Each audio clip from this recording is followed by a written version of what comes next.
Pendant que l'avant-projet de la nouvelle constitution guinéenne est soumise à un comité d'experts pour sa rélecture, le centre américain situé à l'ambassade des États-Unis en Guinée a reçu une équipe de la société civile pour sa vulgarisation. La rencontre a mobilisé des étudiants, des diplomates, des représentants du Conseil national de la transition et les hommes des médias.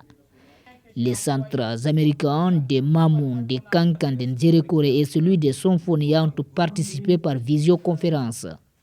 Plusieurs articles sont présentés comme des innovations majeures, des spécificités qui font réagir.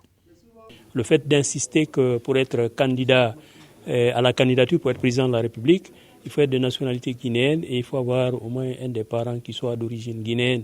Je pense que ça c'est important. Il faut avoir sa résidence ici, il faut jouir de ses libertés civiles mais aussi les libertés politiques. Je pense que tout ça c'est important. Et vous avez vu que dans les dispositions de la Constitution, il est prévu que pour le président de la République, qu'il n'ait pas plus de 2 mandats de 5 ans. Ces mandats-là peuvent être consécutifs ou non. Mais après les 2 mandats, ils ne peuvent pas se présenter. Les verrous sont à l'intérieur. La nouvelle constitution en gestation comporte en son sein 14 verrous pour sa survie démocratique. Le législateur veut encourager la culture de l'alternance, insiste le secrétaire général du CNT. Nul ne peut exercer plus de 2 mandats consécutifs ou non. Et pour ce faire, les anciens présidents auront désormais une belle retraite selon l'esprit de la loi fondamentale. On va leur trouver une maison, on va leur trouver des voitures, on va leur payer de l'argent, ils vont avoir droit à des hôtels, tout. Et puis on va leur confier des missions. C'est-à-dire que s'il y a des interventions à faire aux États-Unis et autres là pour la Guinée, on va les respecter, on va leur dire, bon écoutez, vous allez-y représenter la Guinée là-bas. Comme ça, ils se sentiront importants jusqu'à la fin de leur vie. Comme ça, dès que le mandat arrive là, puis c'est qu'après là, il y a une retraite dorée, il va s'en aller sans problème.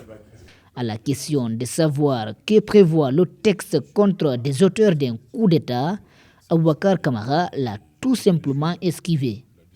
En revanche, les présentateurs ont été générés en termes d'explications sur des innovations de l'avant-projet, au nombre desquelles la santé universelle.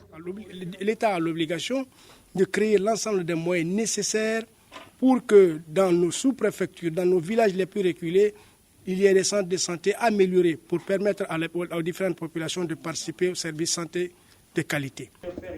À tour de rôle, ils expliquent que l'obligation et la gratuité de l'éducation jusqu'à l'âge de 16 ans est institutionnalisée. La candidature indépendante à toutes les élections l'est aussi. Les institutions gouvernantes sont renforcées. L'âge requis pour les différentes instances fixé.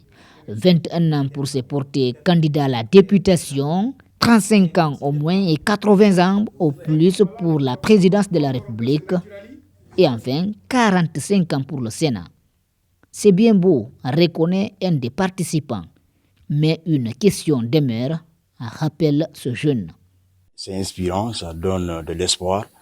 Et maintenant, il reste à savoir s'il y aura une applicabilité sur le terrain ou bien si c'est juste vraiment pour convaincre, voilà, nous qui sommes profanes à la matière.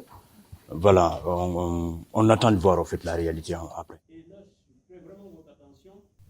Cette démarche permet de recueillir de nouvelles contributions pour enrichir la loi fondamentale guinéenne, selon Dr Aliou Bari. L'ambassade des États-Unis en République de Guinée, qui œuvre pour un retour à l'ordre constitutionnel, salue cette initiative.